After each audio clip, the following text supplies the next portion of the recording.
Buenas tardes a todos y buenas tardes a todas. Bienvenidos a un nuevo webinar de SiteGround.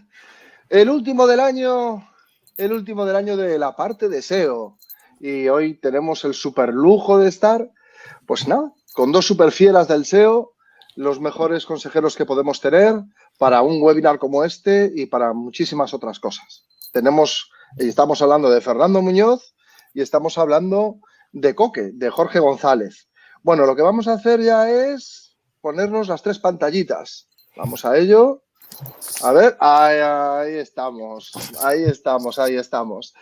Y nada, comentaros que ha sido un año 2019, madre mía, vaya año hemos tenido, madre mía, qué añito. Pero seguro que el 2020 será mejor. Bueno, parece que estamos ya con los mensajes de fin de año, tampoco es el plan. Normalmente comienzo los webinars diciendo eventos que quedan pendientes por realizarse, salvo que vosotros tengáis alguno. Yo no tengo ninguno en la lista. Por primera vez en un webinar no tengo eventos que anunciar. Alguno habrá por ahí. ¿Qué decís, Jorge, Sí, Fernando? Creo que sí, ¿no? Sí, no, mira, hoy tenemos este. Yo la semana que viene tengo uno con Senras, de una cirugía SEO que hacemos con Carlos Estevez, que analizaremos webs que nos han enviado de Senras, y después el día 16, que es lunes, tenemos el Clinic SEO, que vosotros sois patrocinadores. Y tanto, y orgullosos que estamos. Y lo hacemos con un trío. Tenemos a Esteve Castells, a Nacho Mascor y a Ferran de Softonic y Shifted, o sea que va a ser un lujazo. Desde luego. ¿Dónde lo vais a celebrar? Pues en La Fontana, donde lo hacemos siempre en Barcelona, y lo único que no hacemos es streaming. O sea que el que quiera acercarse, pues allí podrá venir. Bueno, yo creo que eso es uno de las cosas buenas de las meetups y de los eventos. Verlo por streaming, pues bueno, puede tener su aquel, pero también hay que ir allí y conocer a la gente y estar con todo el mundo. El networking es algo súper importante. Bueno, ¿cómo se puede apuntar la gente, Coque? Dinos. Pues en la web del Clinic, de clinic.is, en la web del Clinic, pues allí se pueden apuntar y pueden ir. Pero bueno, a ver si el año que viene igual, aunque digamos esto de las meetups y tal, pero bueno, lo del streaming siempre está bien. Piensa que hay mucha gente de otras zonas de España, mira, Fernando que está en Marbella, no puede venir, o gente que está en LATAM, en México, que hay algunos he visto aquí que son de México, Guatemala. ¿O dónde estoy yo ahora? Exacto, tú estás en Las Palmas, imagínate. Pues. Entonces siempre un poquito va bien, no está mal, a ver si lo hacemos. Bueno, pues venga, aceptamos streaming para casos en los que haya más de 2.000 kilómetros de separación. De ahí para abajo, lo siento, pero todos estamos obligados a acudir a los eventos, sacar tiempo de nuestras agendas, porque siempre son provechosos. La primera, la parte de networking, pero también la parte de conocimiento. Siempre vamos a ver a gente estupenda que nos ayuda con las dudas y comentarios, bueno, con todo lo que tenemos en el día a día. Pero bueno, pues bueno, vamos a ir al grano, porque hoy es un programa para aquellos que sea la primera vez que os conectáis a un webinar de SiteGround. Nosotros somos un proveedor de hosting especializado en WordPress, a los que nos gusta hacer este tipo de cosas. ¿Qué cosas? Pues bueno, hacer eventos con charlas súper interesantes, como hace poco hemos tenido, Adictos al Marketing en Barcelona, y organizar webinars, yo qué sé, pues ¿qué? 2, 3 al mes estamos. Ya estamos con... Este año hemos hecho 17, que no parecen muchos. Pero el año que viene vamos a hacer más, porque además hemos comenzado una línea de webinars de gente que vamos conociendo los eventos en Latinoamérica. Y hemos empezado ya con uno de e-commerce. Sí, vamos a tener ya como 4 o 5 líneas de webinars. Bueno, para los que vengáis por primera vez, no se hacen preguntas en el chat. Malo. Eso, malo. No. Se hacen preguntas en Ask a Question, que es esa opción que tenéis en la parte inferior de la pantalla. Que hay un 15 al lado. Y hay 15, porque de eso se trata este programa. Este webinar en particular se trata de que vosotros preguntáis, por favor, preguntad cosas lo más concretas posible para evitar, oye, ¿cómo posiciono mi página web? No. Eso tampoco se puede. No. Cosas más concretas. Oye, ¿qué son los feature snippets? Si me ha pasado esto, ¿qué puede ser? Eso sí. Oye, mi hosting va súper lento. ¿Está afectando al SEO? Eso también. Pero bueno, lo importante, preguntad ahí abajo. Ya veis que hay 15 y esto seguirá aumentando. Vamos a ir respondiéndolas una a una. También tenéis un sistema de votación. Por lo tanto, si hay alguna, leéroslas, y si hay alguna que ya coincida con lo que vais a preguntar, pues le dais un voto. Y las que tengan más votos son las que vamos a ir contestando primero. Bueno, ¿Preparados? Fernando, ¿se te oye? Sí, sin problema. Perfecto. Coque, última prueba. Yo sí, estoy aquí. Fantástico. Pues nada, vamos a comenzar con la primera pregunta. Era para dar un poquito de tensión. Oye, si acaso que se presente Fernando, ¿no? Por lo menos. Es verdad, que esto no es un webinar al uso, que nos presentamos en la mitad del mismo. Por favor, Fernando, usted primero. Pues muy buenas tardes en España y buenos días, buenas noches, la hora que sea, en cualquier sitio donde estéis conectados. Un placer para mí. Muchas gracias a SiteGround y muchas gracias, Moncho, por invitarme otra vez. Y vamos a hacer honor al nombre de nuestro evento, ¿no? SEO a discreción. Nos íbamos a ir ya directamente a las preguntas. Bueno, soy Fernando, señor Muñoz, y pertenezco al grupo Raíz Digital, donde somos una agencia muy especializada en content y en SEO para contenidos, y ya no solo contenidos, sino todo lo que es la publicación de contenidos en casi todas las plataformas. Grupo Raíz somos una agencia de agencias, es decir, somos unas agencias pequeñitas debajo para hacer una agencia mucho más grande y para poder dar un servicio 360 de cualquiera de las necesidades de marketing online que tengan las empresas. No por ser nosotros pequeñitos trabajamos con solo empresas pequeñitas, sino que trabajamos con todo aquel tipo de cliente al cual podamos serle útil y al cual podemos darle beneficio. Esa es nuestra máxima. Y lo dicho, muchísimas gracias a todos, gracias por la invitación y Coque. Hola, yo para el que no me conozcáis, aunque colaboro casi todos los meses con SiteGround en los webinars SEO que hacemos, pero bueno, siempre hay alguien que viene por primera vez y bueno, soy Jorge González, alias Coque para los amigos. Y bueno, estoy dentro del grupo Internet República, es una agencia donde también trabajamos todo lo que es captación de tráfico, SEO, SEM, reputación. La central está en Madrid, pero bueno, yo llevo toda la parte de Cataluña, Barcelona, pero bueno, estamos también en Miami, estamos abriendo en Nueva York, que tenemos varias herramientas o plataformas también para temas de influencers como Social Publi, etcétera, y enfocados a ayudar y a todo tipo de cliente que nos pueda venir con cierto criterio. Fantástico. Para los que vengáis por primera vez, mi nombre es Moncho, José Ramón Padrón, soy Country Manager de SiteGround en España. SiteGround es una compañía de hosting multinacional especializados en WordPress, 2 millones aproximadamente de clientes, 2.200.000 clientes en todo el mundo, y estamos en España con una sucursal, con una oficina de soporte chulísima en Madrid desde 2015. Y nada, pues como decía, nos encantan estas cosas y vamos a darle rienda suelta al conocimiento. Vamos a empezar a responder a las preguntas. Saludos a todos los que estáis al otro lado del charco, a este lado del charco. Buenos días, buenas tardes. Comenzamos. SEO a discreción. Primera pregunta con 6 votos. Madre mía, esto parece Eurovisión. 6 points. José Luis, ¿es preciso hoy día o conveniente registrar en Google Search Console todas las variables de nuestro dominio y decirle cuál es la principal? Me refiero a las 4 combinaciones: HTTP mi dominio, HTTPS mi dominio, HTTP con W y HTTPS con W. Vale, yo creo, déjame, Coque. Sí, yo te dejo siempre primero, que eres el invitado principal aquí hoy. ¿Soy el mayor o qué? No, pues yo estoy todas las semanas. No creo, no sé. Que ahí lo que yo haría sería registrar una propiedad de dominio para tener toda la amplitud del dominio, pero sobre todo tener registrada la propiedad principal. Aquí tenemos un problema asociado a que el concepto de www.dominio.com y sin las www, muchos de nosotros casi lo asimilamos a una cosa similar. Casi lo asimilamos a lo mismo, ¿no? Pero, sin embargo, puede haber momentos en los cuales el host www o, por ejemplo, subdominio.dominio.com, que son hosts diferentes, puedan estar completamente diferenciados y que tengan dos entidades completamente diferenciadas. Si es lo mismo lo que hay en www. Y lo que hay sin www, en principio, teniendo una propiedad de dominio que englobe todo por si acaso se nos escapa algo y teniendo la principal o teniendo la principal de HTTPS 2. Lo que sea o HTTP 2. Lo que sea, sería más que suficiente. No hay...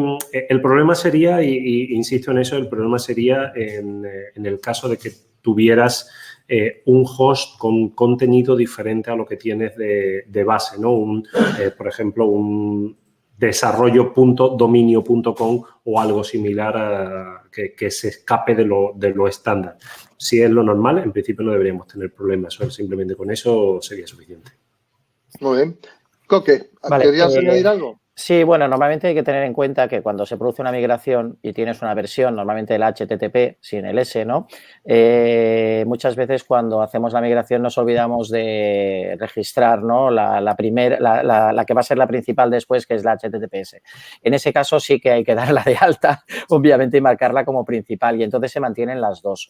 Pero yo la de las 3 W, o sea, con 3 W y el dominio ya... Bueno, me da igual si es 3 W o sin 3 W, la que tú elijas es la principal. Solo usaría uno en ese sentido, usaría versión HTTP y HTTPS, pero la otra normalmente no la suelo marcar. Normalmente yo siempre intento ponerlo todo sin 3 W y de hecho Google, si os fijáis ahora en la barra ya de visualización, ha quitado las 3 W casi siempre. O sea, lo visualiza, no sé si los habéis fijado, que muchas veces aunque tenga 3 W como que te lo esconde, ¿no? No quiere decir nada, están ahí, ¿vale? Pero... Bueno, sí, es que te lo esconda si quiere decir algo. Bueno. No, tened en cuenta, fijaros, si hacéis una búsqueda en Google, muchas de las veces no te sale ni siquiera el dominio completo por una cuestión fundamental y yo creo que tiene lógica desde el punto de vista de negocio. Cuando estamos hablando de escribir una marca porque no nos sabemos el dominio, lo que estamos imputando es a search, a búsqueda, a Google, esa visita. Y entonces, a ojos del usuario que utiliza Google para entrar, en principio le va a dar igual, porque el usuario va a escribir en Google tu marca. Pero a ti, como propietario del dominio, ese tráfico que debería ir al tráfico directo, realmente te está entrando por search. Algo que o tienes una marca muy fuerte donde la mayor parte de tu tráfico aportada es tráfico de marca o te está desvirtuando mucho las gráficas de rendimiento, ¿no? de posicionamiento orgánico. Muy bien. Bueno, José Luis, si no te ha quedado contestado con esto, Dios mío. Sí. Claro que sí. Con una en principio es suficiente, pero bueno. Claro sí. Bueno, dice... en las preguntas a veces hay comentarios, ¿no? Y aquí hay una chica, Ana Enríquez, que pregunta: ¿y cómo se puede obtener la misma calificación en PageSpeed independientemente de la variante? ¿De la variante o de la variable? De la variable, supongo. Se refiere a con 3 W o sin 3 W. Claro, pero no deberías tener problema. Ahí el único problema que tienes o el único problema que debes tener en ese caso es cuando el hacer la redirección de una URL a otra implica una pérdida de tiempo, una pérdida de 0,1, 0,2, 0,3, dependiendo de lo que tarde el servidor en responder. Entonces, sí puedes llegar a tener un problema de desavenencias en el concepto de PageSpeed. Me preocuparía si esa redirección te pesa mucho en el rendimiento de la web. En principio, una vez que ya tienes la web redireccionada, quien se te va a posicionar es la URL de destino, no la URL principal, por si tienes una redirección correcta, ¿no? Si la redirección es 301. Pero a nivel de PageSpeed no le encuentro yo el problema. No sé si Coque... No, tampoco. No la entendía muy bien la pregunta. Yo supongo que es que si tenía una calificación en la URL anterior, bueno, en el path anterior, ¿cómo la tiene en la misma? Es que no tiene... Bueno, a ver, puede haber diferencias porque, por ejemplo, antes había mucha gente que utilizaba CDN con el dominio de las 3 W. y Cloudflare no te lo dejaba hacer, por ejemplo, de otra forma. Vale. Ahí sí ya puede haber una diferencia bastante notable en los resultados de PageSpeed, teniendo en cuenta que la otra no pasa por CDN. Claro. No es el caso ya. Sí, pero entonces es una cuestión de latencia del servidor una latencia del servidor, no es un problema de SEO per se, es un problema de que la redirección no está correctamente hecha o el servidor no te permite hacer una redirección correcta, ¿no? ¿Entiendo? Exactamente. Además, cada redirección, como sabemos, consume recursos y lo mejor es evitarlas en la medida de lo posible. Ya sabemos que eso con el SEO pues es complicado porque hay que conseguir una dinámica de flujos a través de las redirecciones, pero bueno, cuantas menos mejor. Es lo que decimos los hosters. Sí. Bueno, pues nada, primera pregunta. Lo sé también. Primera pregunta liquidada. Segunda, Alfredo Martínez nos pregunta: ¿cómo saber si somos víctimas de un ataque de SEO negativo y cómo solucionarlo? Aunque, bueno, esa es muy amplia. Pero a lo mejor la primera de cómo saber si somos víctimas de un ataque de SEO negativo, pues sí podríamos arrojar algo de luz aquí, Alfredo. Sí. A ver, hay diferentes herramientas y trabajas con ellas. Desde luego, si no tienes una herramienta, bueno, desde Search Console podrías ver también, ¿no? A nivel de los enlaces y las keywords que hay, de ahí te vendría marcado. Pero normalmente los SEOs trabajamos con herramientas y estas herramientas, si las tenemos bien monitorizadas, sabemos los enlaces que te están llegando cada día. De hecho, imagínate que tienes una subida de tráfico no orgánico y te asustas y dices, coño, estoy mejor posicionado, ¿no? Y a veces un ataque de SEO negativo hace que te puedas previamente, digo, en una instancia inicial, que subas en posicionamiento, ¿no? Y si no has hecho nada, pues puede ser un cambio de algoritmo. O sea, normalmente nosotros lo controlamos, todos los proyectos los solemos controlar. Yo tengo desde el 2011, tengo la mala costumbre de tener monitorizado todos los enlaces que llegan cada semana a un proyecto y me llegan por email. Con lo cual, enseguida puedo ver que si me llega una afluencia importante de enlaces, enseguida lo voy a revisar. De hecho, por ejemplo, y ahí sí que os voy a decir que es interesante revisar las diferentes versiones con 3W, sin 3W, con HTTP, con HTTPS. ¿Por qué? Porque muchas veces en Href, cuando he ido a ver algún dominio y hago una auditoría, suelo ponerlo con 3W y sin 3W, con HTTP y con HTTPS. Y muchas veces me he encontrado un ataque de SEO negativo en una de las versiones y en la otra no. Entonces, ahí sí que es interesante. Y después, como hay redirecciones, a veces no se huele bien el tema. Pero vaya, principalmente desde Search Console o desde cualquier herramienta que tengas, si lo monitorizas mejor, lo vas a detectar rápido. Y por intentar cerrar la pregunta, yo trabajaría mucho el fichero de Isabou para intentar mantener en la medida de lo posible controlado todos esos posibles problemas, ¿no? No lo vas a conseguir realmente porque Search Console ya te avisa que muchos de los enlaces entrantes no te los va a mostrar, además lo han dicho bastante, y a poco que tengas un volumen bastante amplio vas a ver que tienes problemas de saber de dónde te están llegando los enlaces. Entonces, estar muy pendiente al referer dentro de la web por si acaso hay algún tipo de tráfico raro o tráfico que no es tuyo o tráfico que no te pega, porque cuando hay una redirección intermedia se produce un incremento de tráfico directo y si no has hecho nada no tienes por qué tener un incremento de tráfico directo. Entonces, controlar muy bien la parte de Search Console de lo que te está llegando y de Analytics de la tipología de tráfico y mantener el fichero de Isabou bastante activo con una modificación relativamente constante de aquellos dominios que realmente pienses que no tienen que estar apuntándote o que no deben estar apuntándote. Yo creo, a ver, porque a veces damos por hecho que todo el mundo sabe lo que es el archivo de Isabou y la segunda parte de la pregunta, que era cómo solucionarlo, tú la has respondido, pero quizás no lo hemos explicado bien. Lo digo porque, o sea, el archivo de Isabou es un archivo que Google lo sacó cuando detectó que habían prácticas de SEO negativo y es un archivo que sirve para meter allí dentro, es como un TXT, ¿vale? Y metes allí dentro todos los enlaces que tú marcas como tóxicos o como que te han llegado a nivel de ataque. Y esto lo metes en un archivo y lo envías a Google directamente, ¿vale? Y lo que decía Fernando, muy bien, que hay que mantenerlo actualizado. con los nuevos enlaces que van llegando y que vas descubriendo. Pero es un archivo, ¿vale? Que se llama así, disavow, ¿vale? Y bueno, es que no lo... No, Fichero es un fichero TXT que tiene unas reglas que es relativamente sencilla a organizar y no deberías tener problema para mantenerlo actualizado. Otra cosa es que, a ver, como todo, a ojos de Google es algo que Google lee, pero que como hace continuamente puede hacer lo que le salga de las narices y no tenerlo en cuenta, ¿no? Que eso es muy propio de Google.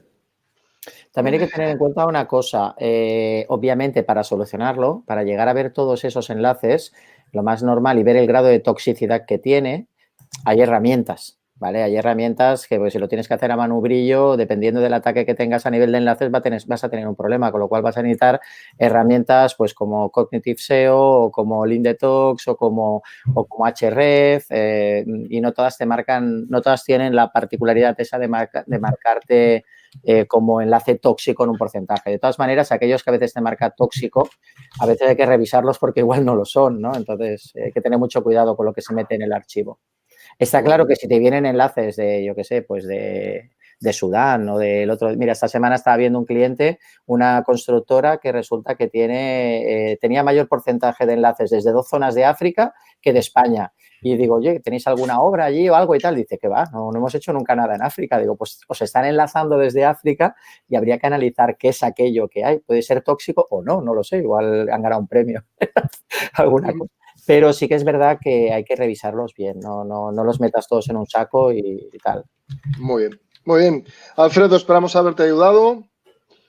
Hombre, una de hosting. José Antonio nos pregunta, ¿cómo puedo saber si mi futuro hosting, ya ni el actual, sino el futuro, está bien configurado para un buen SEO o si existe alguna herramienta de análisis para ello? Gracias. Bueno, José Antonio, a ver, independientemente de todas las fórmulas de marketing que escojamos para anunciar nuestros servicios, hablo por toda la industria en general, he de decir que no hay hosting configurado para SEO. Lo que hay es hosting que tiene unas características determinadas que puede hacer que esté mejor preparado, no configurado, preparado para SEO que otros proveedores de hosting. Si tenemos en cuenta lo que le gusta a Google, que es la experiencia de usuario, la velocidad, seguridad, etcétera, pues hay que prestar atención en si este hosting está especializado en el CMS que estás utilizando, si es que estás utilizando alguno, si tiene herramientas de optimización, dónde está localizado el data center, cuál es el tiempo de respuesta a una IP. Normalmente los proveedores de hosting ponemos 3 o 4 IPs para que hagáis unos pings y veáis los saltos, hagáis un trace route, etcétera.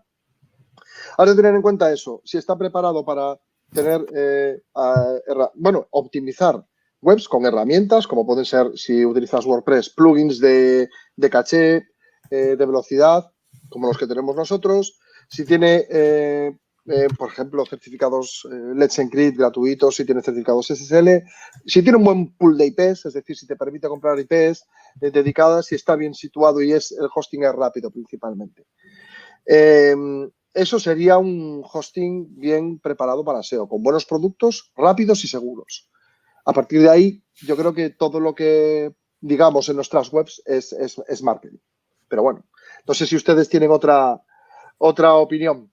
Fernando y Coque. Yo es que todo es cuando ves cuando ves algún tipo de producto que te dice hosting para SEO, tal, pues ostras, ya pues te echas un poco, a ver, simplemente es que a lo mejor tiene gestión de IPs y tal, pero después a lo mejor no tiene las últimas versiones no admite últimas versiones de PHP y tal y un montón de cosas más, ¿no? Entonces, a ver, yo aquí, mira, hay cosas como los anuncios, yo aquí no me la juego. Sí que es verdad que hay otros hostings que consumen un tipo de recurso, bueno, que a lo mejor compartes, dependiendo del tipo de hosting que tenga. Imagínate que estás en un compartido y estás con con 200 webs allí, ¿no? Y tienes que ver muchas cosas a nivel de SEO, es verdad, con quién compartes, no solo con cuántos, sino con quién, los recursos que hay, los discos que hay, etcétera. Lo que has explicado, Mon, un poco. Y bueno, yo si sirve de precedente, yo lo tengo casi todo en SiteGround. Digo casi todo porque también tengo algún Dreamhost por ahí y tal, que y alguna cosa. Tiene que haber de todo. Claro, Pero bueno, y otras cosas por otros lados. Pues muchas gracias, Coque. Pero gracias. que sí que es verdad que confío plenamente, no porque estéis aquí, es que también he tenido otros hostings que también funcionan realmente bien y tal, pero bueno, pues por confianza y cercanía, pues yo apuesto siempre por SiteGround y la verdad, y por los plugins que tiene también. Y hay que saber después que detrás de cada proyecto sí que estaría muy bien saber a nivel de tecnología, que para mí es muy importante, si se implementan las últimas novedades, si no, quién está detrás, en qué proyectos participa, no sé, hay bastante tema. O sea, pensar que sin hosting, y si falla un hosting, falla todo, ¿vale? Sí, o sea, sí, si falla da igual cuánto SEO hagas, si no funciona, no funciona. Para mí eso ya es lo máximo. Fantástico. Fernando. Nada que añadir. La verdad es que a nivel de técnica, yo creo que ya hablamos en su día y hablamos en otro de los SEO a discreción, el tema de la IP que se decía, que la IP tenía que estar en el país, realmente todo lo que sea una velocidad, obviamente también cuanto mayor calidad tenga el producto que estás contratando dentro del proveedor de hosting, la velocidad va a ser también mayor. Todo lo que puedas agilizar y mejorar esa velocidad será bueno para tu proyecto y es algo que tienes que tener muy en cuenta. Entonces, cuando te pongas a mirar diferentes hosting, compara mismo producto. Es decir, no compares un VPS con un hosting compartido, compara mismo producto y compara las velocidades dentro de los mismos productos. Es lo que más, el mejor consejo, ¿no?, que te puedo dar, aparte obviamente de todo el tema de seguridad, de todo el tema de últimos lenguajes, últimos PHP, últimos Windows, etcétera. Sí. Sobre el tema de IP, lo de las... Mon, dispara. No, muy pequeño. Es un síntoma, es muy significativo cuando un proveedor de hosting no tiene actualizadas o no tiene las últimas versiones de PHP, de WordPress, etcétera. Es muy significativo. Ahora mismo nosotros, por ejemplo, tenemos PHP 7.4. Si ahora mismo estáis en un proveedor de hosting que te ofrezca 7 o 7.2, ya hay 2, 3 o 4 versiones de PHP que no se está ofreciendo. Yo revisaría eso. Es un síntoma, porque indica que el proveedor hace actualizaciones de software cada X tiempo. Y todo ese tiempo es un tiempo que perdéis. Porque es un tiempo que deberíais tener lo último, lo más rápido y lo más seguro. Y perdona, Coque, que No, yo me refería al tema de las IPs, que muchas veces, uno pone el marketing de hosting SEO pues por el tema de las IPs y tal, y de que nada tiene que tener una IP en el país y después a lo mejor tienes una fotografía de 12 megas o estás haciendo 200 peticiones al servidor o yo qué sé. Entonces, ¿de qué sirve tener la IP? Pues a lo mejor la tengo en Holanda y va mucho más rápido igualmente porque lo tengo bien optimizada la web. Ahí está. Lo de la IP cada día yo creo que ya no es tanto por región de país, sino por... Sí que es verdad que hay zonas a nivel de... Claro, se nota, si hay una IP en Canadá a una IP en Europa, pero dentro de Europa no hay diferencias. ¿Vale? Yo lo de la IP española lo trato como la sangre de unicornio, los nativos digitales y toda esta serie, los terraplanistas y cosas de este estilo. Pero bueno, oye, hay gente que lo defiende. Bueno, sí. El día que Google lo diga, pues entonces yo me callo. Seguramente habrá 1000 cosas más que optimizar y eso puede ser un 0,0000. Si a igualdad de condiciones estás a 0,00, entonces un 0,001 no va a hacer la diferencia. Sí, todo suma. Bueno, José Antonio, esperamos haberte ayudado. Y viene una pregunta de Mario. Curiosa pregunta. Si traduzco una web rusa que no tenga traducción al español, por ejemplo, ¿cuenta como contenido original?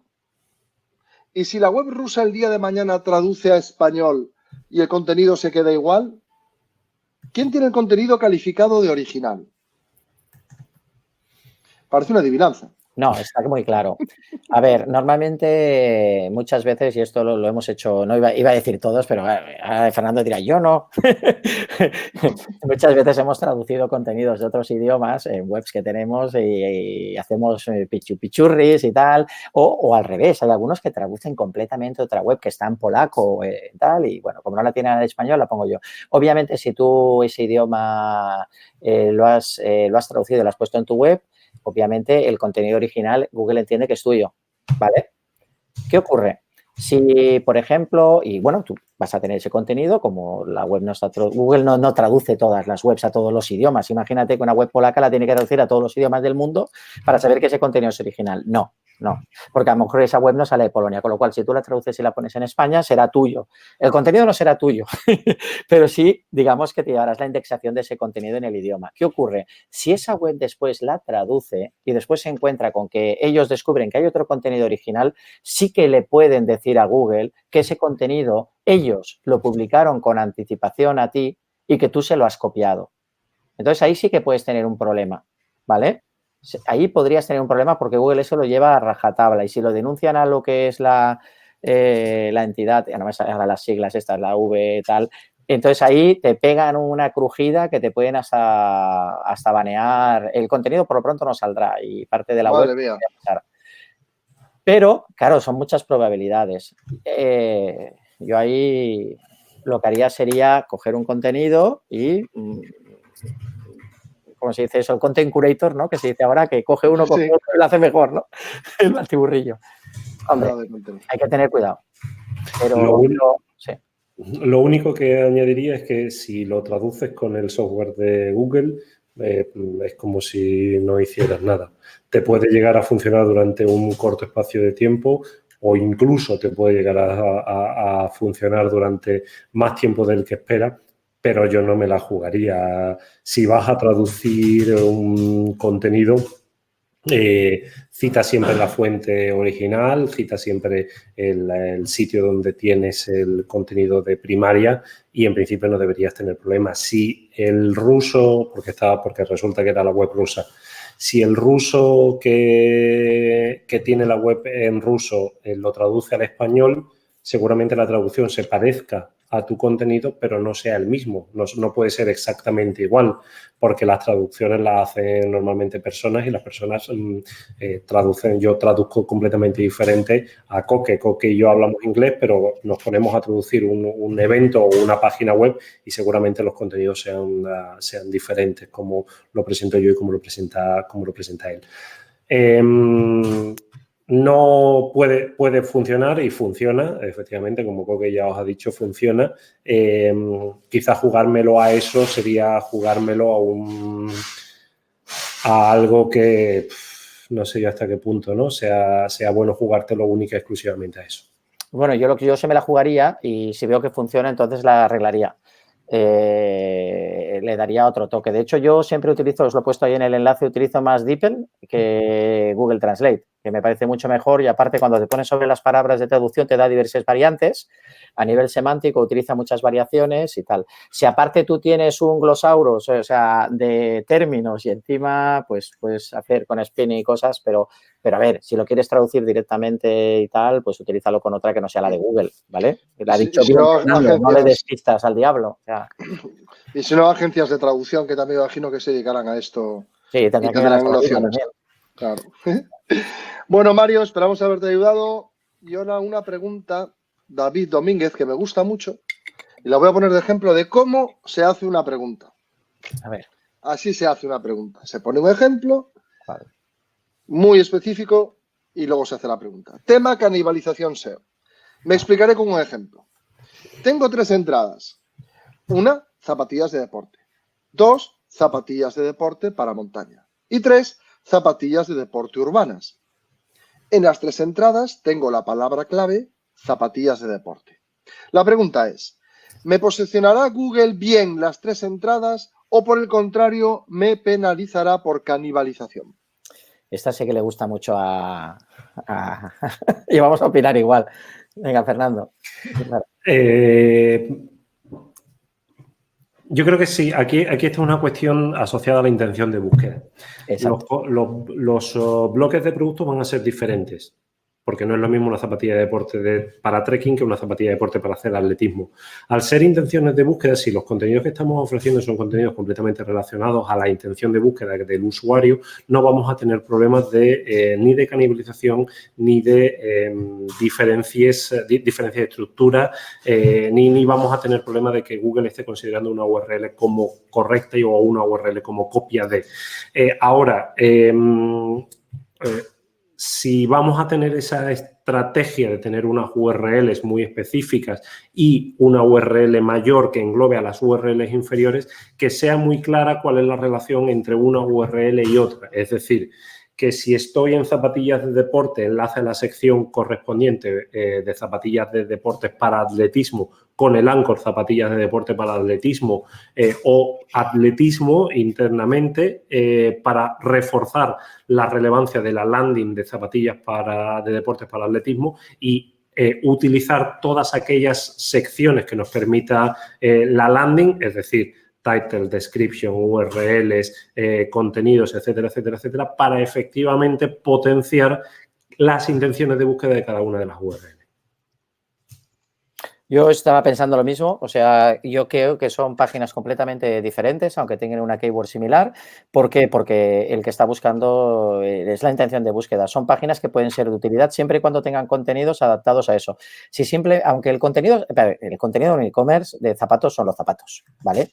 Que muchas veces entendemos que el contenido es lo que le añadimos y tal, y ese es el SEO. No, eso también ayuda, pero el contenido realmente es el zapato y el contenido sí que habrá la landing principal, que pueden ser zapatillas de deporte, ¿vale? Que se puede pegar a lo mejor entortados con todas las otras, pero al final siempre añadimos algún tipo de contenido extra para diferenciar esas URLs. Yo creo que no. Yo, por ejemplo, mira, el lunes me compré, el sábado, ¿no? Unas zapatillas de fútbol sala, ¿no? Y no me fui a la sección de deporte, o sea, me fui a la sección de fútbol sala dentro del Decathlon, que las compré en el Decathlon, ¿no? Entonces, me fui a la sección que era eso y todo eran zapatillas de deporte. Entonces, pues yo estoy buscando un producto concreto.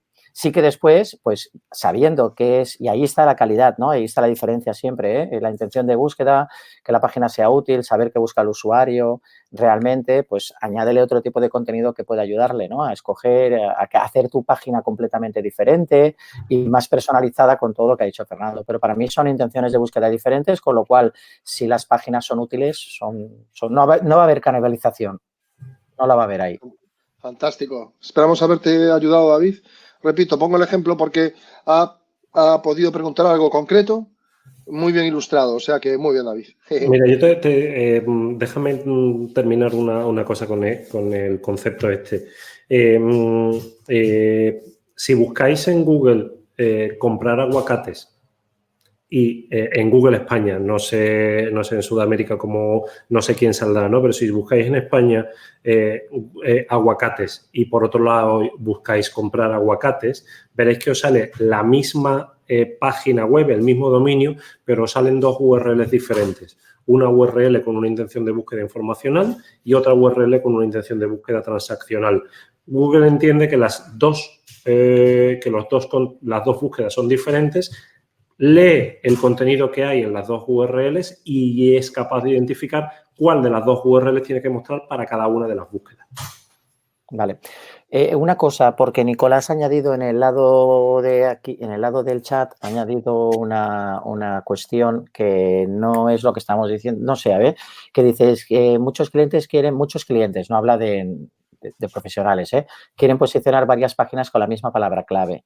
Yo lo que le vuelvo a decir, Yona, es que cada palabra debe trabajar una página en específico y tal. Sí, a veces eso sí que puede llegar a ser canibalización. O sea, el intentar posicionar por una misma palabra clave varias páginas, eso sí que te puede llegar a la canibalización, ¿no? Entonces, como bien le dices, Nicolás, cada una es específica, pero si esas páginas son todas parecidas, aquí la pregunta que se había hecho antes era muy específica. Eran páginas diferentes, con intenciones de búsqueda diferentes, con productos diferentes. En este caso, si quieres posicionar varias páginas con una misma palabra clave, entiendo que es que ese mismo contenido debe ser parecido y entonces ahí sí que puede ser un error, como tú bien dices, Nicolás, también. ¿Vale? Fantástico. Muy bien. Venga, con 4 votos, Jaime nos pregunta. Hola, estoy cambiando varias webs a WordPress. Con W mayúscula y P mayúscula, por favor. Jaime, pero bueno. Mi pregunta es, ¿qué es lo mejor que puedo hacer para que las páginas antiguas que he eliminado y que están indexadas aún en Google no me penalicen con el cambio? Ya que he reducido mucho el número de páginas y las que he puesto tienen todas otros títulos. Entiendo que las páginas antiguas son páginas que ya no sirven ahora en la nueva versión de la web. Son páginas que quieres eliminar. Por ejemplo, imagínate que tienes zapatillas, ¿vale? Que se han descatalogado y esas páginas siguen estando en el índice y tal. Yo creo que vamos a opinar más o menos igual. Si las quieres eliminar del todo, bueno, hay varias cosas que hay que hacer. Eliminar todo rastro de archivos, cualquier tipo de archivo de HTML, imágenes, etcétera. Puedes meterle, no sé, que si está dando un 404, pues meterle un 410 o una redirección 301, que en el caso se suele hacer hacia, si lo puedes. Si puedes hacer una redirección porque el producto es parecido a otro que tienes en la nueva web, pues se utiliza una redirección. Si quieres eliminarla, tienes que hacer como, mira, tengo un post que es el doble tap, como lo de los zombies, ¿no? Que dices, métele, elimina todos los archivos, métele un 410 y encima vete a Search Console y etiquétalo y dale como eliminar URL. Entonces ya lo acabas de rematar. Y si no, una redirección. ¿Quieres comentar algo? No, creo que si las URLs antiguas son URLs que no le son rentables, no las quiere y no las ha redireccionado, lo más rápido sería desindexar esas URLs dando o bien un 410 o bien colocarle un meta robots no index en la cabecera. Problema, que si son URLs que están por ahí dando vueltas, pueden llegar a darte problemas mientras Google no encuentra las URLs nuevas, pero en principio no deberías tener problemas. Si no la has redireccionado, mátalas con un 410 y espera que Google indexe bien las URLs correctas. Sí, dice que ha metido un plugin que redirecciona las antiguas. Si es una 301, pues ya está. Pues entonces listo. Vale, fantástico. Pues has dicho antes. Exactamente. Bueno, Jaime, esperamos haberte ayudado. A ver, con 3, 3, 3, 3, 1, 0, 0, 0, 0. Vamos con las de 3 votos. Nos quedan 19 minutos.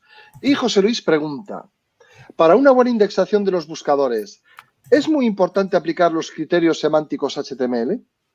¿Podemos decir que los maquetadores visuales dificultan esa semantización? ¿De maquetadores te refieres a los web builders y todo esto? Sí, se refiere pues eso, a Elementor, a Divi, efectivamente. Bueno, a ver si es muy importante aplicar criterios semánticos, sí. Pues es que, a ver, los maquetadores visuales no dificultan esa semantización.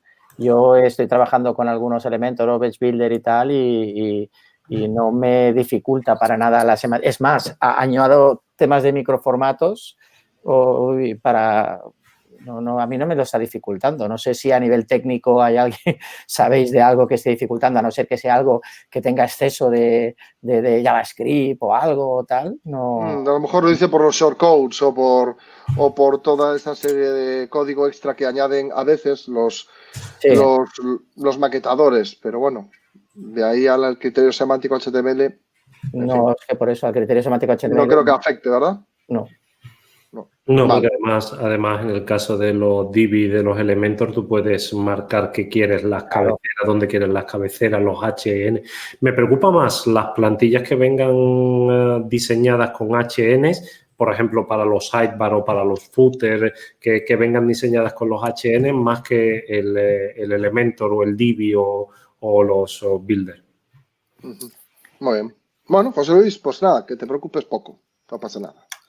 José Luis, vamos a ello. Bien, estas me gustan. Ana Enríquez pregunta, ¿la velocidad de descarga de una página web es determinante para posicionar una página web? Sí. Yo creo que los tres vamos a decir que sí. Además, creo que es de las pocas cosas que claramente se han manifestado Google diciendo que es importante. Hoy en día sí. Claro, o sea, ahora, si la pregunta es esa, sí. Ahora, Sí. ¿cómo ordenaría yo la importancia en un ranking de importancia? Pues obviamente metería primero arquitectura, metería después contenido, metería después enlaces y metería en una cuarta pata el tema del rendimiento una vez que ya tengo la otra parte hecha. Que una web de mierda cargue rápido seguiría siendo una web de mierda. Entonces, centremos el tiro que a la pregunta, obviamente sí, obviamente tiene que ser una web rápida y además se ha demostrado que mejorando rendimiento sobre la misma web, una web ya bien montada desde el punto de vista SEO, el posicionamiento sube. O sea que... Sí. Además hay unas estadísticas súper claras de Google al respecto en las que dice que, por ejemplo, cada 500 milisegundos extra de carga se producen un 25% menos de búsquedas. Y luego las típicas de, sobre todo los usuarios móviles, esto ya depende del negocio de cada uno y de la web de cada uno, cómo te lean tus clientes, ¿no? Que son las de por encima de 2 segundos pierdes como el 40% del tráfico y a partir de 3 segundos de carga pierdes más del 50 y algo, 60. O sea, a ver, ahí...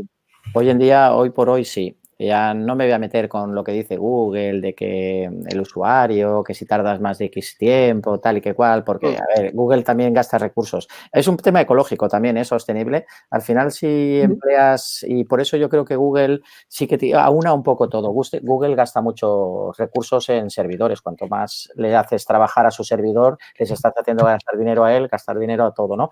Sí que es un factor también para el usuario, obviamente. Nosotros, sabes que la mayoría de las personas, al final lo que es bueno para el usuario es bueno para Google. Lo que es bueno para Google es bueno para tu web. Me harto de decir esa frase. Si la web es rápida, es mejor para el usuario, sí, pues es bueno para todos, es bueno para Google.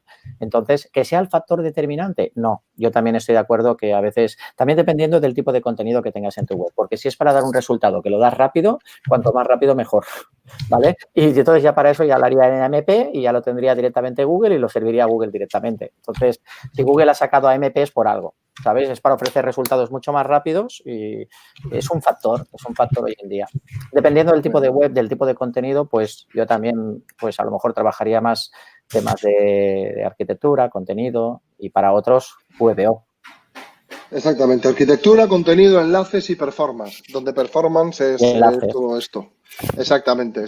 No descuides esa parte, Ana, aunque la hayan puesto los expertos en SEO en tercero o en cuarto lugar, no la descuides, porque con 3 o 4 optimizaciones de ficheros estáticos y de fotos en tu web, añadiendo un poquito de caché, CDN, etcétera, el rendimiento de una web que antes no había tenido ningún tipo de optimización cambia por completo.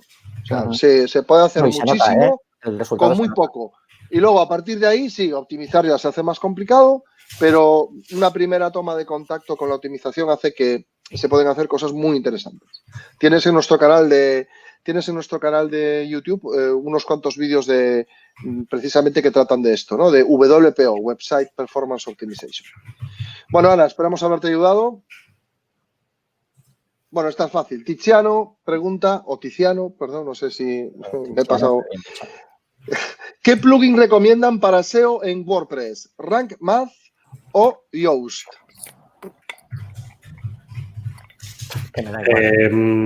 Entre los dos, Yoast, por el simple hecho de que Rank Math te pide acceso a tu cuenta de Google Search Console y demás. Quizás es lo único que me echa, quizás lo que me echa más para atrás en el tema de Rank Math, ¿no? Esa petición de acceso a Search Console o a Analytics.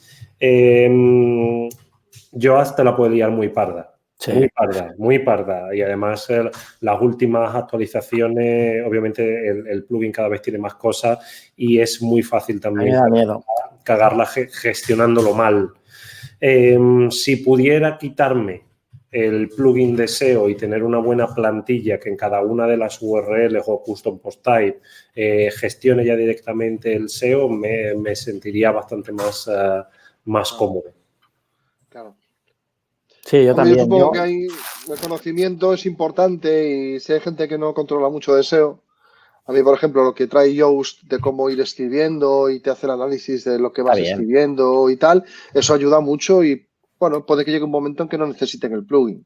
Pero bueno, perdona, Coqui, dime. No, que cualquiera de las dos. Es que para mí no... Tanto me da esta otra o la otra que hay también, que es la que usábamos antes todos.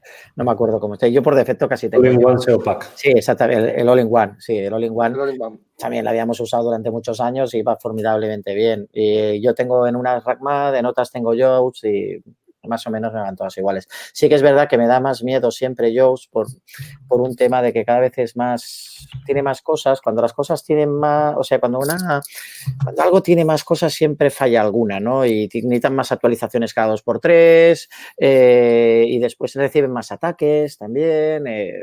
Yo también soy partidario. Tengo webs que no tengo nada. Es todo manubrillo y tal y cual y funcionan también a veces igual. No son webs tan grandes, ¿no? Sí que es verdad que cuando la web es más compleja y tal, pues Yoast o RAM te ayudan bastante. Cualquiera de las dos, en ese sentido. Muy bien. No hay yo, Tiziano, te diría que de las dos, Yoast por su gran implicación en la comunidad WordPress. Yo eso lo daría como un punto extra. Pero bueno, eso ya son cosas de los forofos de WordPress como yo. José Luis, otra vez. Hola, José Luis. Si es el mismo, creo que sí. ¿Es positivo acordar con otra empresa del sector apoyarnos mutuamente, lo pone entre comillas, con enlaces del uno al otro? Tú me das cremita, yo te doy cremita. O si Google ve que es algo recíproco, entonces no hace caso considerando que es algo pactado. ¿Puede ser mejor hacerlo entre tres? O sea, de la pareja, el ménage à trois. Pero entonces, esta especie de apoyo mutuo, ¿no? ¿Cómo lo veis? A ver, ¿lo veis positivo? Se ha hablado muchas veces de que los enlaces recíprocos no tienen valor, porque si yo te lo doy, que si yo te doy un billete de 10 y tú me das otro de 10, al final nos quedamos igual, pero hemos movido el dinero, ¿no? Eso está bien, la economía. Yo creo que la neutralidad es todo. O sea, yo no entiendo por qué se detecta como malo que yo enlace a Fernando Muñoz y que Fernando Muñoz me enlace a mí.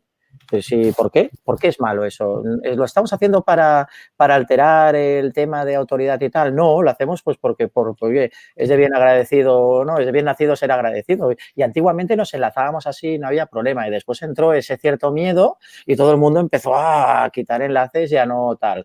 Mira, los enlaces a 3, a 4 y tal, Google los detecta igualmente. Sí, lo detecta todo. O sea, si lo haces con el fin de buscar autoridad para enlaces y tal, entonces malo. Si lo haces con el fin de, pues oye, pues te pongo un enlace y yo te lo devuelvo y tal, pues al final es un enlace más. O sea, que no, pero no sé, si tú tienes un patrón de que con todos los que enlazas lo tienes recíproco, pues tampoco tienes tanto valor. No sé, si lo haces para buscar autoridad, entonces pues no vas a tener beneficio de alguna forma. Pero... Nada que añadir. Ok a todo. Ok. Muy bien. Esperamos haberte ayudado, José Luis. Bueno, José Luis pregunta, de cara a emplear microformatos que nos ayuden a indexar y posicionar mejor, ¿preferimos hoy en día trabajar según scheme.org o microformats.org? JSON. Sí, JSON. Y si no, esquema. Esquema JSON LD. Sí. Sí. A ver, es que los microformatos y esquemas son dos cosas diferentes, porque entonces también, a ver, los microformatos son microdatas, ¿no? Entonces, a ver, son vocabularios, aunque puedan parecer parecidos y tal, son cosas diferentes, a veces se entiende. Y microformats, ORG, yo es que creo que hace mucho tiempo, cuando la pelea aquella de los RDFA, la microdata y tal, antes de que empezara esquema, sí que lo habíamos usado y tal, pero últimamente esquema yo creo que es... esquema yo creo que está más avalado, ¿no? De alguna forma. Hay más consenso en los navegadores, en general, ¿no? Por esquema. No lo sé, ¿tú sabes esto, Fernando?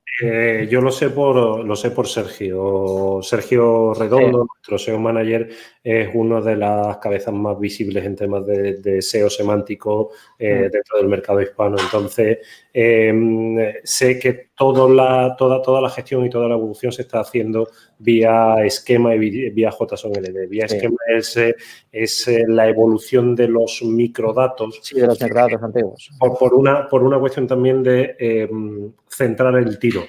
Y el propio Google te dice que es mejor JSON-LD basado en esquema. Entonces, hay un proyecto chulísimo de microdatar toda una página web con las interrelaciones entre diferentes URLs, que es una presentación que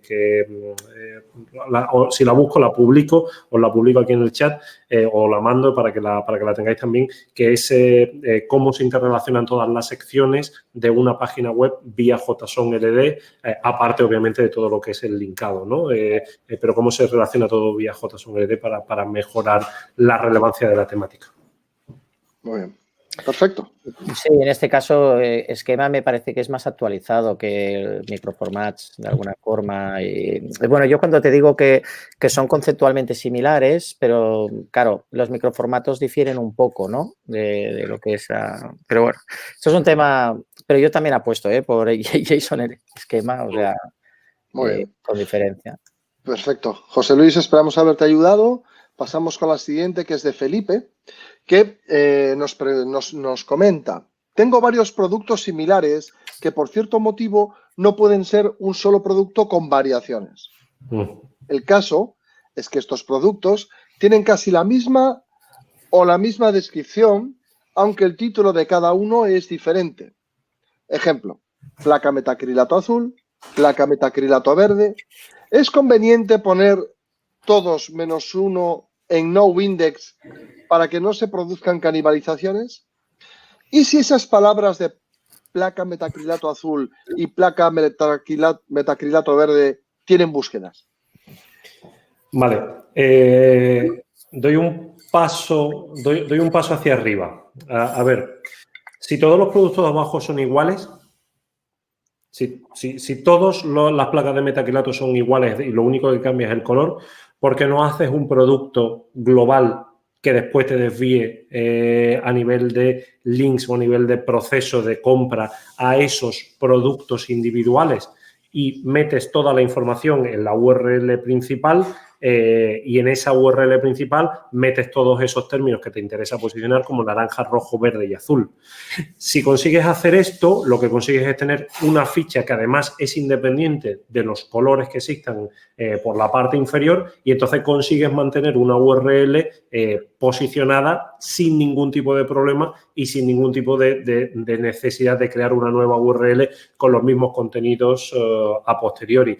Entonces, si eso no es posible hacerlo por lo que sea, quizás tendría sentido el tener una sola URL, y en este caso me temo que si la única diferencia con 30 o con 15 URLs de contenido es simplemente el color, vas a tener un problema de posicionamiento en esas URLs de color. Sí, bueno, esto me da igual metacrilato que carritos de color. Esto es que como hace como 10 años ya que lo trabajamos con los coches de bebés y tal, el azul, el negro, y sí que habían búsquedas también, y lo que hicimos, por ejemplo, yo me acuerdo del bugaboo rojo, bugaboo azul, habían búsquedas pues porque el producto se buscaba y se buscaba en ese color, pero claro, al final el contenido es que era el mismo, absolutamente, y lo trabajábamos con Canonicals a una superior, o escogíamos un color y se trabajaba semánticamente el tema de los diferentes colores que había con enlaces internos a esas variaciones de colores, ¿vale? Pero lo que hacíamos era meter un canonical a la página principal primera, que era lo que se solía trabajar, porque si no, al final sí que tienes, bueno, dile canibalizaciones, sí, es una canibalización. Para eso justamente Google sacó el canonical. O sea, para evitar, a lo mejor, imagínate que tienes 24 colores de un mismo producto. Es que es una locura. Son 24 URLs sin sentido, ¿no? Con el mismo contenido. Entonces, pues bueno, puedes trabajarlo en un contexto de contenido, como ha dicho Fernando, que es genial, que es lo que hay que hacer, y si no, escoger una. Y ya está. Muy bien. Felipe, esperamos haberte ayudado. Bueno, llevamos una hora de webinar. ¿Qué os parece si le damos un poco de caña e intentamos contestar un buen número de ellas? Quedan 18. O sea, aún quedan muchas, ¿no? Pero... nos pimponeamos. Venga, vamos a a ver. intentar contestar brevemente. Lo que pasa que es cierto que es difícil. Hay cosas Hay que una hay que que ya la hemos explicar. respondido. Por ejemplo, Juan nos pregunta cuál es la importancia del link building y cómo hacerlo bien, ¿no? ¿Cómo hacer bien link building? Tienes un maravilloso webinar de Sico de Andrés, estupendo, en nuestro canal de YouTube. Tienes 1 hora y pico de cómo poder hacer link building de calidad y cómo medirlo. Y tal y como decía antes Fernando, y también estaba de acuerdo Coque, poníamos este orden: arquitectura, contenido, enlaces, la parte de link building y performance. O sea que sí, claro que tiene importancia, está entre las 3 primeras. Gracias por tu pregunta, Juan. Ricardo pregunta, mira, solo quedan 16. Soy consultor independiente SEO y siempre recomiendo a mis clientes fortalecer el SEO on page para poder rankear. Pero es claro que también necesitamos un impulso off page, pero mis recursos de herramientas y tiempo son limitados. ¿Consideran que podemos llevar solamente una estrategia SEO on page o es verdad que necesito buscar extras para impulsar el link building? Depende de los competidores, claro. Si estás en un sector muy competido y puedes tener un on-page de coña, pero si no tienes autoridad, pues y el resto de competidores tienen más autoridad, va a necesitar algo de autoridad. O te lo haces en contenidos o con un tipo de contenido que sea, pero si no vas a necesitar. A ver, cuando hablamos del link building, es que claro, esto es que esto del link building no da para contestar así rápido. ¿Y cuál es la mejor estrategia del link building? Pues la mejor es la que te cueste menos y la que te ayude más. O sea, y que no te lo detecte Google como negativo. A ver, sí que necesitas algo de autoridad. Una web nueva, por ejemplo, imagínate que llega nueva al mercado ahora y no la conoce ni Dios ni el tato y que a ojos de Google es una web nueva y esa web nueva necesita un poco de autoridad. Lo que pasa es que hay que tener mucho cuidado. Entonces, yo no soy de los primeros, yo hago link building y es importante, pero no soy de los que recomendaría como tal, hay que hacer link building como loco. Entonces, es que lo cojo mucho con, ostras, es complicado. No da para contestar rápido, de verdad, es un problema, no sé. Si tú, Fernando, quieres contestar algo rápido, pero... Tengo un contenido que no tenga tu competidor. Claro. Ahí, si solamente tienes recursos para crear contenido o tienes recursos gasta el recurso en algo que te diferencie. En algo que te diferencie y en algo que no tenga tu contenido, porque post de 8.000 palabras sobre lo que sea tenemos todos. Sí. Entonces, busca algo que solamente tengas tú. Si tienes un determinado producto, presenta un estudio que explique cuáles son las bondades, pero hazlo tú, no lo copies de otro sitio. Y el inbuilding te vendrá, pues, igual natural, si es bueno. Y ahí vas a tener, o haz algo que da un recurso a la comunidad que solamente tengas tú. Eso es lo que te va a proveer, enlaces. Eso es lo que te va a proveer. Es que además, si haces una compra de enlaces típica en estas plataformas que hay típicas o en blogs que no lee nadie y tal, al final ese enlace que no tiene valor ni siquiera, que no tiene, es que prefiero, de verdad, cada vez lo digo y tal. Mira que antes desestimábamos el social y tal y que cual. Prefiero mover algo en social y que me venga un comportamiento del usuario hacia allá. No sé si os estáis dando cuenta que últimamente hay señales de social que cada vez van a ser más importantes porque son reales, ¿vale? Porque son reales. Entonces, pues bueno, yo la compra de links indiscriminada en ciertas plataformas y en ciertos sitios que todo el mundo tiene acceso, hasta Google entra y lo sabe, pues no sé qué valor tiene. Apuesto por lo que ha dicho él y después mover que ese enlace sea más real, ¿sabes? Muy bien. Esperamos haberte ayudado, Ricardo. Pregunta Álvaro Sancha. Hola, mi consulta es la siguiente. Por un lado, ¿podríais contarnos un breve resumen de novedades o nuevos factores SEO que debamos tener en cuenta en nuestras webs? Si hay alguna novedad, la comentaremos. Por otro lado, ¿cuán importante es la periodicidad de publicación de posts en una web que publica un máximo de 10 posts al año en su blog? Gracias. Espero que los 10 sean buenísimos. Sí, ¿no? Tienen que ser, vamos, te iba a decir yo. Tienen que ser brutales. La web de señor Muñoz se publica a lo mejor 4 o 5 posts al año, como mucho. Ahora, no hablo sobre cómo hacer link building en el año 2015. Entonces, publica algo muy bueno y te dará igual la frecuencia de publicación Ahora, dice que lo son, que son potentísimos. Sí, lo que está, pero que sean únicos también en el mercado. Si no aportan nada o lo único que hacen es copiar lo que ya está, por muchas palabras que le metas, realmente no estás aportando nada. Entonces, no me preocuparía tanto de la frecuencia, sino de cuál es la amplitud. Si solamente te quieres posicionar por un término. Si quieres posicionarte solamente por un término, tienes un nicho donde tu término principal son consoladores de cobre, pues en principio no vas a necesitar escribir 18 millones de posts, vas a necesitar tener un buen vertical sobre los consoladores de cobre. Sí. Muy bien. Al final, a ver, también lo que puede ser potente para uno a lo mejor no lo es para otro, ¿no? Entonces, yo siempre diría que la frecuencia es importante cuando estás compitiendo y se nota mucho. O sea, si tú puedes publicar 7 al día, no es lo mismo que hacer 7 al mes. Eso está claro. O sea, y se nota la frecuencia, porque yo lo he visto en proyectos donde pasar de 2 al mes a 8 al mes y de 12 al mes y de 8 al día y se nota la frecuencia con que te rastrea Google, como te tiene, en fin.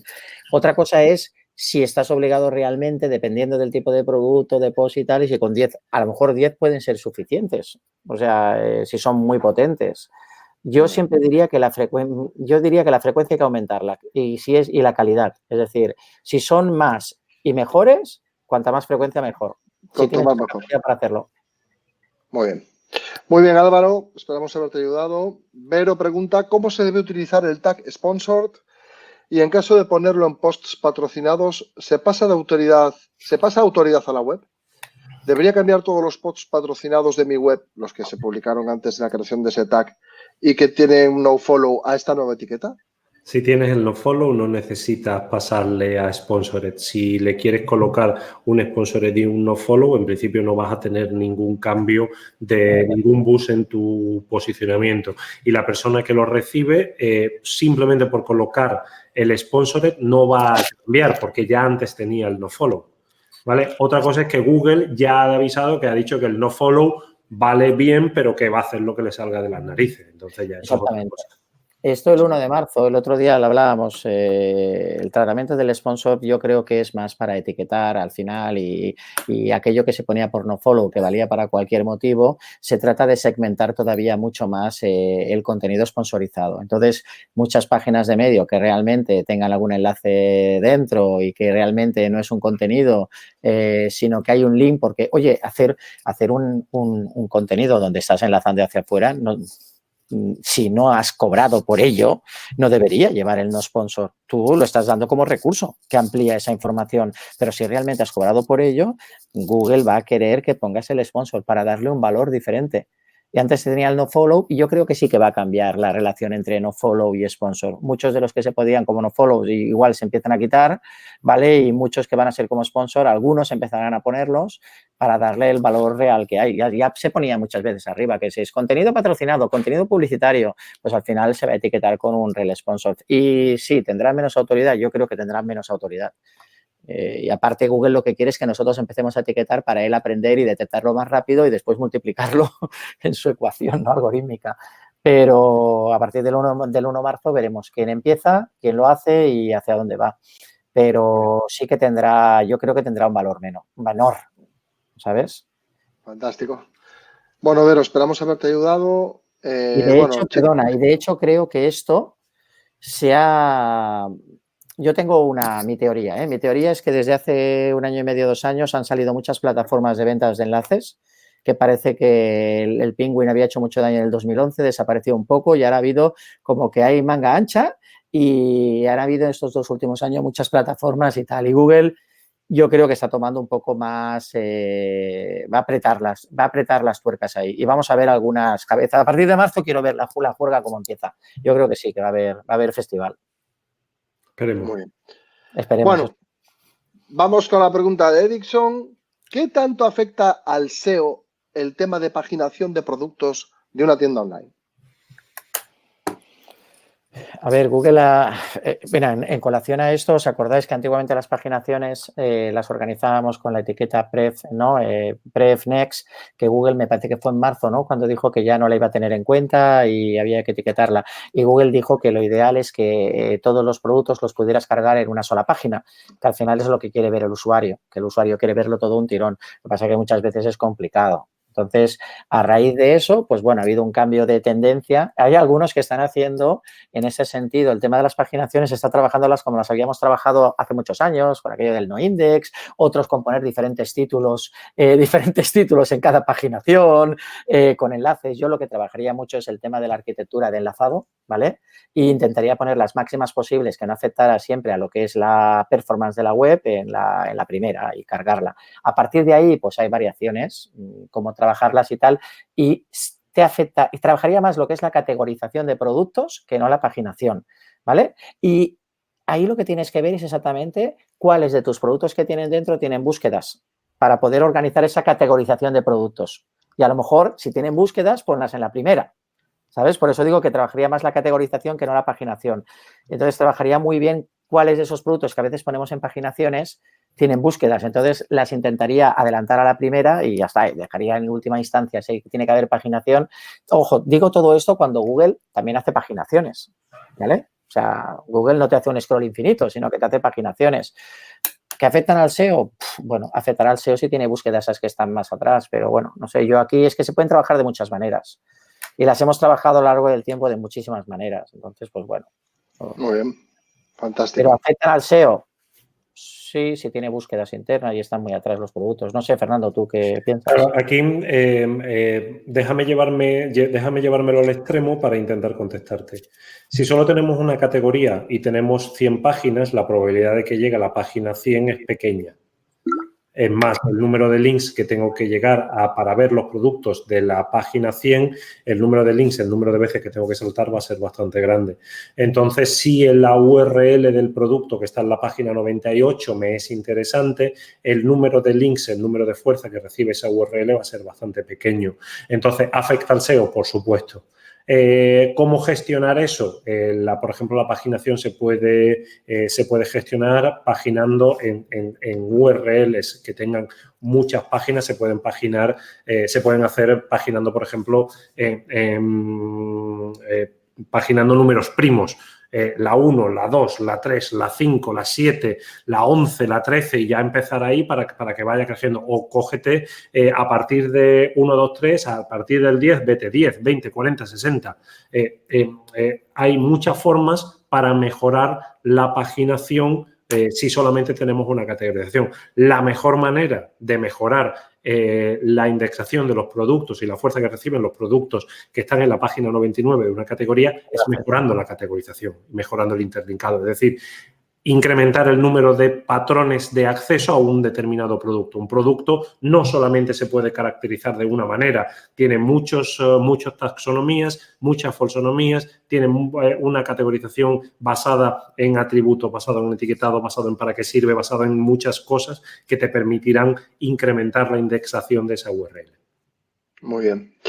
Bueno, fantástico. Bueno, voy a hacer una excepción, ¿vale? Aquí hay un chico, Álvaro, que, madre mía, será por insistencia.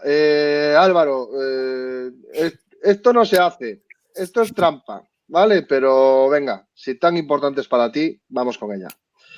Y como tiene un voto, pues bueno, pues está dentro del rango que estamos contestando ahora. Álvaro nos pregunta, ¿cómo es mejor? Es una pregunta que además se da bastantes veces en los SEO de descripción. La relación entre... muy bien. La relación entre idiomas y dominios, ¿no? ¿Cómo es mejor para sitios con diferentes idiomas? ¿Subir cada idioma en el dominio diferente, en un dominio diferente, o unir todas en un solo dominio? ¿Cómo sería mejor para SEO? Su web está en 3 idiomas, ruso, español e inglés. Vale. ¿Eres Coca-Cola? ¿Eres Amazon? ¿Eres el Corte Inglés? ¿Eres una marca muy potente? No. Si la respuesta es no, llévate en un solo dominio, en un .com que englobe todas las marcas. Siguiente paso, las URLs, los idiomas son muy diferentes entre sí, es decir, lo que está en ruso no tiene por qué ser lo mismo que está en español, llévatelo a sus dominios. Que las URLs son una copia correcta, una copia perfecta en español, en inglés y en ruso, llévatelo a sus carpetas. Bueno, Álvaro, no te quejarás. Coque. Yo opino lo mismo, solo que añadiría el tema de que yo soy partidario de centralizar todo en un solo dominio por un tema de autoridad, ¿vale? Porque tienes que dispersar recursos. Si tienes 3 webs, tienes 3 recursos, link building, contenido, etcétera. Si lo tienes todo en uno y esa web coge fuerza, cualquier cosa que trabajes en sus carpetas va a tener más autoridad, ¿vale? Con lo cual, y cada vez que saques un dominio nuevo, al tener parte de la autoridad que tienes, la vas traspasando. Siempre soy partidario de esto. Al final, subdominios o ccTLDs es lo mismo, porque Google los trata igual como si fuera, bueno, me refiero cuando digo ccTLDs, me refiero a un dominio de un país, el punto .ru, tal y que cual. Al final, solo lo utilizaría si tuviera mucha potencia, como dices, si soy una gran marca, pues puedo poner bmw.es o bmw.d o tal, no hay ningún problema porque hay recursos, somos una gran marca, todo el mundo nos enlaza y habla de nosotros, o si el mensaje a nivel de marketing es diferente. Es decir, si tengo cosas que comunicar diferente en una web que en otra, y muchas veces por temas de precios y tal y que cual, entonces sí que utilizaría diferentes dominios o subdominios, ¿vale? ¿Por qué? Pues porque el contenido no puede ser el mismo o porque la comunicación a nivel de marketing en un país es diferente a la otra y entonces pues ahí sí que lo trabajaría de otra manera. Pero si no, tiraría por web principal con dominios en carpetas, o sea, en directorios. Vale. Muy bien. Bueno, Álvaro, esperamos haberte ayudado. Había una pregunta, es que me acabo de cargar una pregunta sin querer. Un tal Christopher preguntaba si en las keywords deben utilizar palabras de su país. Comentaba un ejemplo de Panamá. ¿Es conveniente añadirse de información en las keywords o...? En las meta keywords, en lo que llamamos meta keywords. Supongo que es lo que está preguntando Coque, no sabía decirte. Es que era así de breve la pregunta, era así de breve.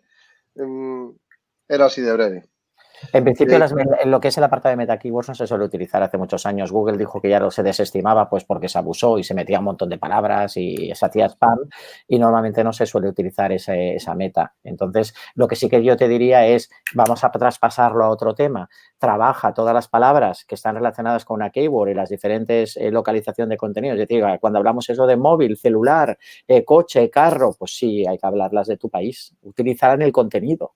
Y en todo lo que es la optimización on-page, claro. Habla los que hablan los de tu zona o los que te buscan, ¿sabes? Vale, perfecto. Pues, ojo, pero no lo hables mal. Aunque ellos lo busquen mal, tú no lo hables mal, porque justamente ahora Google, con el nuevo tema de BERT, cada vez va a buscar más lo que es